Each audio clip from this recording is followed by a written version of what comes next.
Jangchi.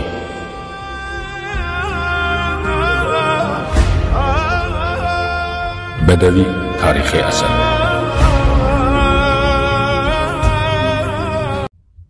14-qism. Ismim Talut. Kambag'al qo'ychiman, dedi yigit. Ey Talut, nemishqa yangi tug'ilgan qo'zichoqni ko'tarib kelding? Onasi bilan qoldirib kelsang bo'ladi-ku, dedi Allohning elchisi. Ey Allohning payg'ambari, bu qo'zichoq bir oz burun tug'ilgan edi. Puti meyip ekan. Shunda qoldirsam qiynalib qilishidan qo'rqdim. Shunga siz chaqirgantingiz ko'tarib kelaverdim. Qo'yib kelishga ko'zim qiymadi, dedi Talut. Qo'zichoqning jingilak beshini va buyun quloqlarini silab turib, sen bir ojiz maxluqqa rahim qilibsan. Allohim sana doim rahim qilsin, deb duo qildi Shamvil alayhissalom. Bo'yingni shu hosi bilan o'lchab boqin. Talut Shamvil alayhissalomning qo'lidan hosini elib bo'yiga tangladi. Hosa uning bo'yi bilan tang bo'lib, uzunmi emas, qisqami emas chiqdi. Buningga to'planib turgan hamma odam guvoh bo'ldi. Biroq podshohlikqa qiziyotgan boylarning rangi, chiroyi o'zgarishga boshlagan edi. Shamvil alayhissalom Talutni munbarga elib chiqib mundaq dedi. Ey Bani Isroil, Allohdan qo'rqinglar. Allohning buyruqlariga so'zsiz bo'ysuninglar. Alloh oranglardan bir kishini podshoh qilib tanladi. Ko'pinchinglar taxtga herisman edinglar. Ammo Alloh taolagan podshoh undaq emas. U albatta Allohning buyruqlariga itoat qiladi va sizlarga podshohlik qiladi. Uning ismi Talutdir. Aslida bu vaqtda ezilgan xalq tarafidan Allohga takbir, tasbih aytilishi kerak edi. Biroq undaq bo'lmadi. Podshohlik talab qilgan baylardan biri e'tiroz bildirdi. Ey Shamvil, biz bu qo'ychining podshoh bo'lishiga rozi emasmiz. U bak kambag'al. Biz bo'lsak boy va davlatman odamlarmiz. Podshohlikqa biz loyiqmiz. Shamvil alayhissalom g'azablandi. Yuzi qizarib ketdi. Ey g'ofillar, deb varqirdi.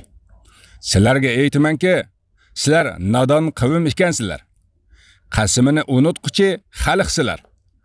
Alloh podshoh avassa, uniga agishimiz deb qasam qilgan edinglar. Biroq endi o'z odatinglar bo'yicha osi bo'ldinglar. Baylardan yana biri ovozini ko'tardi. Ey Shamvil, bizni haqoratlashni to'xtat. Podshohni Alloh emas, sen tanlading. Sening Hasan tanladi. Agar rostla Alloh tanlagan bo'lsa, bizga Talutni o'zi tanlab berganligi haqida bizga bir belgi bersin.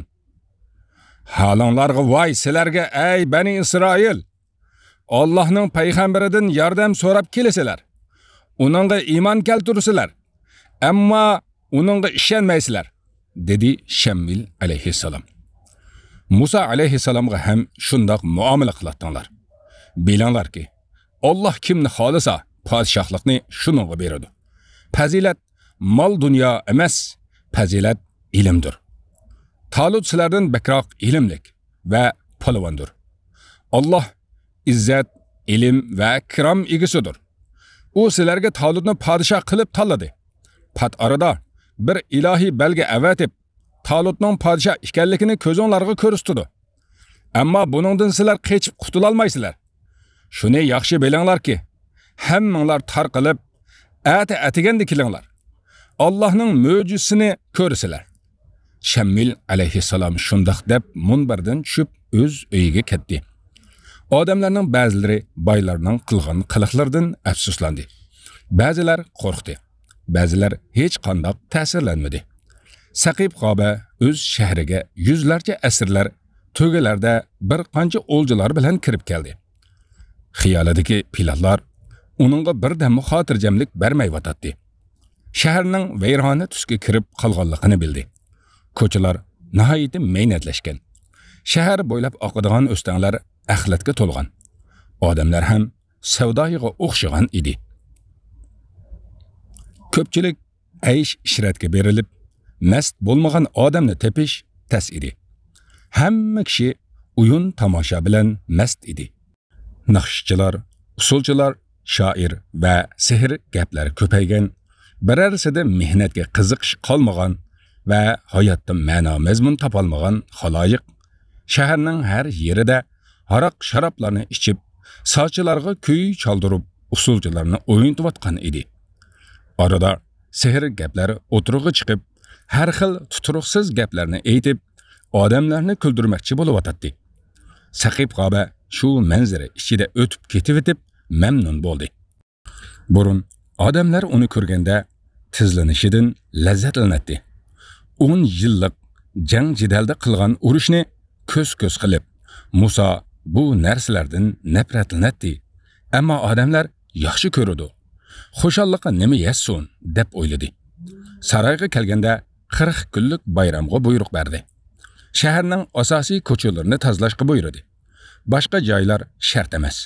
Xalq qanday xolisa shundoq yassun. Mening boradigan joylarim, mangdigan yo'llarim tozalab yasalsila bo'ldi, dedi. G'obaning bu so'ziga qaraganda faqat u boradigan, faqat u ko'radigan joylar avod qilinadigan bo'ldi. Shaharda mashqlar shavquni, G'obaning sarayida shoirlarning maqtashlari yangravatdi. Hammasi hokimning marhamatidan mast edi. Odamlar usul o'ynab, badallarini egib, hokimni maqtab, ichidagi xushalliqdan partilag'udak bo'lgan edi. 50 yillik davrda Saqib G'obadan bir yaxshilik ko'rolmagan edi. Endi bu saxovatchi orqasida u nimani izlayotdi? Bu vaqtda hokim saroyda ichki jasuslarning axborotini o'rganish bilan oldirash edi. Tasmin uningga shaharning barliq ko'chalari haqidagi jamlangan maxfiy ma'lumot varaqchilarini berdi. Ularni o'qib, ko'zdan kechirayotgan hokim hukmronligimizga qarshi biror kuch bo'lmasligi kerak. Bu yerda yezilishicha ko'chaga bak chiqmaydigan. Chiqsa-mu birarsiga al bo'lmaydigan. Bayramlarga barmaydigan odamlar bor ekan-ku. Kim ular? Dedi G'oba. Janobim, bu taifa xuddi yo'qning o'rnida. Surati bor, jismi bor, ammo biror harakati yo'q. Tirikchilikni qiladi. Uyiga ketadi. Bola chaqilari ham shu. Ularning suhbatlari o'z aro boshqalar bilan aralashmaydi. Ular sizning mulkingizda. Qonunlaringizni buzmaydi. Lekin o'z qonunlari asosida yashaydigan odamlardir.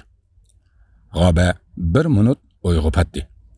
Quliqi ichida Quvulxonning tovushi yangradi.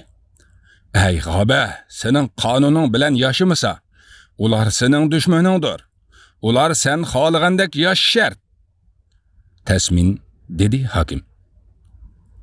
Ular mening bayramlarimga qatnashamdi. Qatnashmaydi janobim, dedi Tasmin. Ular mening fuqarolarimga o'xshash o'yin kulki qilamdi. Yana ham qiziqdi G'oba. Ular o'yin kulki bilan ko'ngil ochmaydi. Janobim, deb tamkinlik bilan javob berdi hokim yordamchisi. Men qurgan ibodatxonaga boramdi. Herkes barmaydi. Mening haqqimda siyosatim haqida norozi bo'lib gap qilamdi yoki menga qarshi biror ish qilamdi. Janobim, ular sizni yomon ko'rmaydi, ham maqtamaydi. Siyosatingizga ham qarshilik bildirmaydi. Biroq to'g'ri deb qarmasligi aniq. Ko'rdingmi Tasmin? Ana shular eng xavfli dushmanimdir. Yilondek, shaksiz hokimiyatimga ziyonliq. Sen hatta ularning kimligidan, maqsad muddaosidan bexabarsan. Ular bo'lsa mening mulkimda daxlisiz, xavfsiz yashab, menga qarshi harakat qiladi. Janobim, bu gumonning biror dalili yo'q, dedi Tasmin. Undaqda sen borgin. Ularni yaxshiroq nazorat qil. Mening tarafimda bo'lmagan odam, mening yo'limda ma'magan kishi, mening nag'ramga usulga tushmagan inson. Shuni bilginki, ey Tasmin, mening dushmanimdir. Sen ularning hammasini qamag'in. Buyuk planni amalga oshirish fursatiga oz qoldi. Buyruqimni angla. Jalut hazratlarini Xudo deb tan elishga biz tayyormiz. Urdun vodisiga cho'ng bir ibodatxona quramiz. Ilgirgi podshohlar Babilda osmon bino qildi. Fir'avnlar bo'lsa o'zlari oilasi uchun al-ihrom qurdirdi. Buyuk imoratlar hukmdorlar qudratiga bir alomatdir. Hukmdorimiz Jaludning ibodatxonasini qurish uchun shahardagi hamma zindonni bo'shatqin. Mahbuslarning hammasini ishlatgin. Bergan nenimizning badalini to'lasin. Buyuk ishlar bilan gunohlardan poklanishsin. Yangi qamiladigan pismiqlar zindonda tutibdir. Mahbuslar qurilish jarayonida o'lib ketishi mumkin. Kasal bo'lib qolishi ham mumkin. Keyin o'rniga ularni ishga solsan. Uningcha bular kaltak yeb, nima ishga buyursang bijirman deydigan bo'ladi. Uqdingmi? Uqdim janobim, dedi-de tasmin ta'zim qildi. Asrlar ishida alohida avaylab akalgan sharqiy muhandislarga yaxshi sharoit qilib ber. Ular Urdun vodisiga berib, hammadan burun joylashsin. Qurilish joyini belgilasin. Keraklik xom ashyolarni tepish harakatida bo'lsin. Xo'p bo'ladi janobim. Shahona harvomni tayyor qil. Ibodatxonaga borman. G'oba ibodatxonaga kirib ajablandi. Bu yer o'lik xonadek so'g'uq edi. İbadet qiladiganlar ham ko'rinmaydi. Bir ikki xizmatkor qandoqdir ma'bud haykallarini surtib yuratdi. "Hay, Astinas qani?" deb ulardan birini chaqirdi Saqib G'oba. Xizmatkor yugurib kelib tizlandi. "Ustozimiz uzun mezgildan buyon hujurasidan chiqmayotdi janobi." Hokim hayron bo'ldi. Ondan: "Meni uning hujurasiga boshlab bor." Xizmatkor sakrab o'rnidan turib, G'obining oldiga tushib, chaqalliq bilan yo'l ko'rsatib, G'obini ibodatxonaning tagiga ilib tushdi. Hokim xizmatkorga ketaver, dedi-de ichkariga kirdi. Kahin yerda o'ltirib, Tavrat o'qiyotdi. G'obini ko'rib bir saskandi-yu, lekin o'rnidan turmadi. "Hazratlari, meni kutib olib qarshi olmamsiz. Biz 10 yildan buyon ko'rishmadik," dedi Saqib G'oba. "Hozirgi holimdan seni ko'rmagan 10 yillarim eng yaxshi yil edi," dedi Astinas. G'obaning beshidan bir chelak muzdek suv quygandek bo'ldi. Nima devatsan ay o'lgur qiri?" Yoqsidan tutib dast ko'tirdi Saqib G'oba. "Ay kofir!" deganicha G'obaning qo'lidan chiqib ketishga tirishib baqirdi Astinas. "Sen mendan Tavratni o'zgartishni so'rading. Ammo Alloh meni Tavrat bilan o'zgartdi. Allohdan boshqa iloh yo'q deb guvohlik beraman. Musa uning bandisi va elchisi deb guvohlik beraman." G'oba cho'chib ketdi. Astinasni qo'yib berib, orqaga chekindi. "Esingni yeb qo'ydingmi?" dedi-de belidagi qilishni qinidan sug'urib turib. "Mening esim joyida. Sen esingni yiqqin ay kofir. Seni bu dunyoda xorliq, oxiratda dahshatlik jahannam kutib oladi." G'oba o'zini tutib ololmadi. Qilichini bar kuchi bilan Astinasning ko'ksiga sanjidi. Astinas bo'lsa qat'iy qo'rqmasdan, og'zidan qon etilib chiqayotgan bo'lsa-mu, Saqib G'oba anglaydigan holatda "Allohdan boshqa iloh yo'q" deydi. Astinasni o'ltirib sarayga qaytdi. Saqib G'oba oxiri 50 yilda birinchi qatim qayg'uga cho'kdi. Yurgi siqilib tushkunlik changilidan chiqolmay qoldi. Mengisida Quvulxonning ovozi shavqullaydi. Ammo G'oba uning ma'nosini bilolmayotdi. Mahbuslar ko'ziga ishonmayotdi. Ular uzoq yillik zulmatdan keyin nurga chiqdi. Putlarida, qo'llarida zanjirlar bo'lsa-mu baxtiyor edi. Raqib ham osmonda parlab turgan quyoshga qarab, butun vujudi yo'riqlikning har zarrasidan huzur elayotganini his qildi. Allohga hamdlar bo'lsin. U har qanday nuqsondan pokdir, dedi atbog'i. "Ustoz, Rabbimiz bizni zulmatdan qutqazdi," dedi raqib. Atbo nahayda xotirjam edi. U bir necha kun bir tushni qayta ko'rgan edi. Tushida Musa alayhissalom raqibni elib zindondan tark et deydi. "Rabbim xayrli qilsin raqib," dedi Atbo. Zindonda dunyo havasidan ozod eding. Qalbing Rabbing bilan davomliq billa bog'langan edi.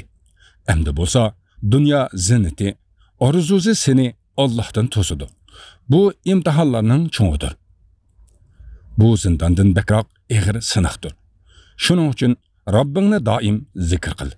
Biror imtihonni cho'ng yoki kichik sanama. Har biri seni aziz yoki xor qila oladigan imtihondir. Zanjir bilan bog'langan holda mahbuslar bir oyda Urdun vodisiga yetib bordi. Darhol ish boshlandi. Sharqdan keltirilgan muhandislarning bo'yi yerlik odamlarning bo'yidan bir oz pakar edi. Ko'zlari qiyiqqa moyil edi. Ular o'z ishlarida puxta ekanligini ko'rsatib, qurilish uchun eng xavfsiz, suv tashmaydigan, salda qolmaydigan joyni tanladi. Tamning tegi uchun yerni ko'lash boshlandi. Tamning tashlari bu yerdan 200 chaqirim yiroqlikda bo'lgan sharq tarafdagi tog'dan kesib kelinadigan bo'ldi. 500 mahbus tosh kesishga tanlandi. Ularning hammasi kuch-quvvatlik va qovul edi. Raqib ularning ichida edi. Advo xir bo'lganligi uchun uningga e'tibor bermadi. Atsi atiganda mahbuslar taqqa berish uchun bu oqshom boradigan yo'lni ko'rib qo'yishga buyurildi. Quyosh patdi. Sham qorong'usi tunni qopladi. Raqib ustozidan ayrilganligi uchun nihoyatda qayg'urdi. Advo aksicha xotirjam ko'rinadi. Raqib tabiiy o'z tuyg'ularini aytib vermaydiganligi uchun ichidagi dard yuziga chiqqan edi. Advo shogirdini 10 yildan buyon biror qatim bu ahvolda ko'rmaganligini o'yladi. İşlerini tugutib, ularga berilgan qattiq nonni sug'i chugurib, yemishitib, yeyish asnosida Advo pas birarsa anglamaydigan ovozda dedi: "Raqib, bugun bu yerdan ketimiz, zerak uxla o'g'lim."